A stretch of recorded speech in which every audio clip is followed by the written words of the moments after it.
Well, I thought I'd get the video camera out and perhaps if I remember each time we'll take a few clips of what we get up to with this 35 Massey. It's just a 4-cylinder.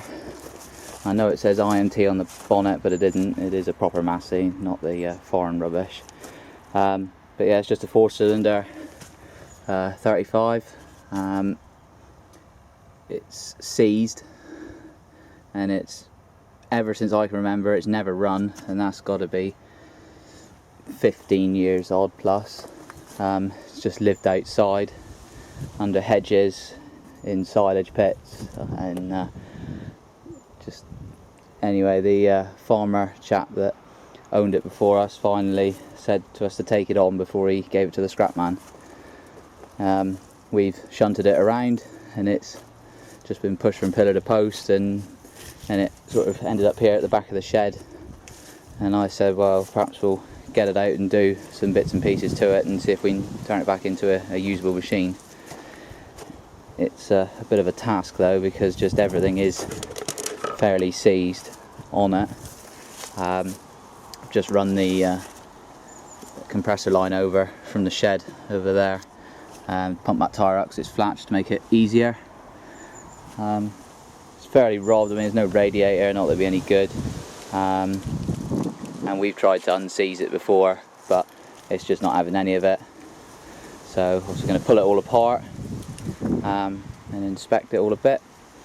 Whether we put the 4-cylinder back in, well, watch this space on that. I don't think the tractor's done an awful amount of work. I mean, you look at the brake pedals there, and they've all still got their little grips on them. Not as bad as like some tractors I've seen. Again, on the clutch, this looks all pretty. This looks alright, but it's a standard 4-cylinder. No one ever liked them because they never started very well. That's why the 3-cylinders did all the work. So I've got the chain hooked up. I'm just waiting for Dad to come over with the 4000. We're steering over, and I've cleared a space in the shed where we can get in and getting on axle stands and set to it a little bit in the evenings as of when. But like I say, I'll hopefully remember to get the video camera out and video bits and pieces. But I think actually before we do put it in the shed, the clutch is, well, not doing much, and we think it's seized on the input shaft.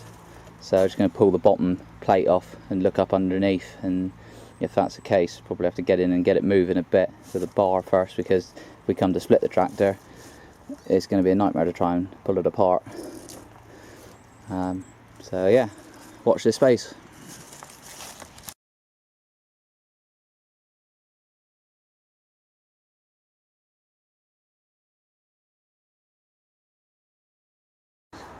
The 35's in the shed now.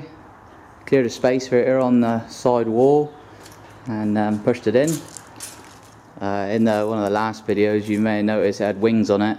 Well, they're fairly rusty, and while we were outside, and it doesn't matter making a mess outside, so we took the gas to it and cut them off.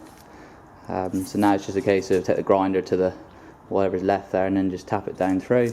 But that can be done in here as of when. It's not really a priority. Back rims are knackered, so we'll just take they off, probably get it on axle stands and get rid of those out of the way. First thing I suppose is going to be taking this tank off. I think it's just 4 bolts on that one, and then there's a pipe the other side to slip off.